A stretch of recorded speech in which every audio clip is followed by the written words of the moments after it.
সবার সাথে আমি অনুরাধা রয়েছি খবরে। পার্লামেন্টে যদি নিরাপত্তা ব্যবস্থা বজায় রাখতে ব্যর্থ হয় বিজেপি সরকার, তাহলে দেশের নিরাপত্তার দায়িত্ব নেওয়া কিভাবে সম্ভব কেন্দ্র সরকারের দ্বারা? অন্যদিকে যখন পার্লামেন্টে বহিরাগতদের প্রবেশ বিষয়ে সোচ্চার হলেন বিরোধীরা, তখন পার্লামেন্ট থেকে বহিষ্কার করা হলো প্রদেশ কংগ্রেস সভাপতি অধীর রঞ্জন চৌধুরী সহ ৭৮ জন সাংসদকে। বিগত এক মাসে সব মিলিয়ে পার্লামেন্ট থেকে বহিষ্কার করা হলো মোট ৯২ জনকে। স্বাভাবিকভাবে এই মুহূর্তে পার্লামেন্ট রয়েছে বিরোধী শূন্য। মূলত এই সম্পূর্ণ ঘটনার প্রতিবাদ জানিয়ে কেন্দ্র সরকারের বিরুদ্ধে বহরমপুরে একটি প্রতিবাদ মিছিল করা হলো মুর্শিদাবাদ জেলা কংগ্রেসের পক্ষ থেকে।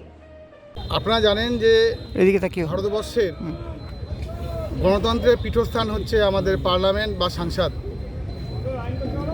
১৩ই ডিসেম্বর হঠাৎ দেখলাম কিছু বহিরাগত যারা পার্লামেন্ট চলাকালীন সেই বহিরাগতরা পার্লামেন্টে ঢুকলো, সেখানে তারা গ্যাস নিক্ষেপ করলো।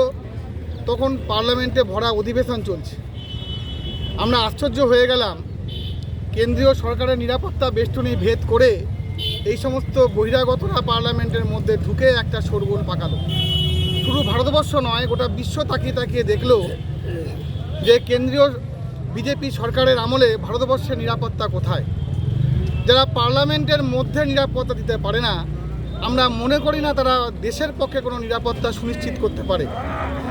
এই কথা জানতে গিয়ে গতকাল লোকসভার বিরোধী দলনেতা অধীর চৌধুরী এবং রাজ্যসভাতে সমানভাবে বিরোধীরা সোচ্চার হয় এবং অমিত শাহ সেখানে তারা বক্তব্য আশা করে যে এই নিরাপত্তা বেষ্টনী ভেদ করে কিভাবে তারা এলো। বিজেপি সরকার চক্রান্ত করছে। যারা ভেদ করে এলো তারা কে তৃণমূল, কে কংগ্রেস, কে নানাভাবে দৃষ্টি ঘোরানোর চেষ্টা করছে। কিন্তু সকলেরই একটাই মত, ব্যক্তিরা যাই হোক তারা নিরাপত্তা বেষ্টনী ভেদ করে তারা পার্লামেন্টের মধ্যে ঢুকলো কেমন করে। এর উত্তর সদুত্তর না দিতে পেরে আমরা দেখলাম অধীর চৌধুরী সহ কালকে ৭২ জন লোকসভা এবং রাজ্যসভার এমপিকে তারা সাসপেন্ড করলো। যদি এক সপ্তাহের আমরা পরিসংখ্যান দেখি তাহলে দেখব ৯২ জন সাংসদকে এখান থেকে সাসপেন্ড করা হয়েছে পার্লামেন্ট। অর্থাৎ এই মুহূর্তে পার্লামেন্ট বিরোধী শূন্য।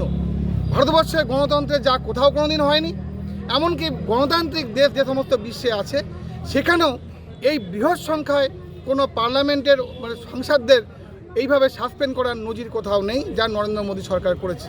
তাই আমরা বলতে চাইছি এই সরকার এখনই দেশের পক্ষে বিপজ্জনক। যারা দেশকে বেঁচে দিচ্ছে, যাতে দেশের নিরাপত্তা যাদের হাতে সুনিশ্চিত নয়, এমনকি দেশের নাগরিকদের জীবনও যাদের হাতে সুনিশ্চিত নয়, তাদের ইমিডিয়েট তাদের পদত্যাগ করা উচিত এবং জনগণের কাছে তাদের কৈফিয়ত দেওয়া উচিত।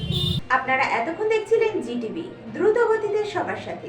আরো বিস্তারিত জানতে চোখ রাখুন আমাদের ইউটিউব এবং ফেসবুকের পর্দায়।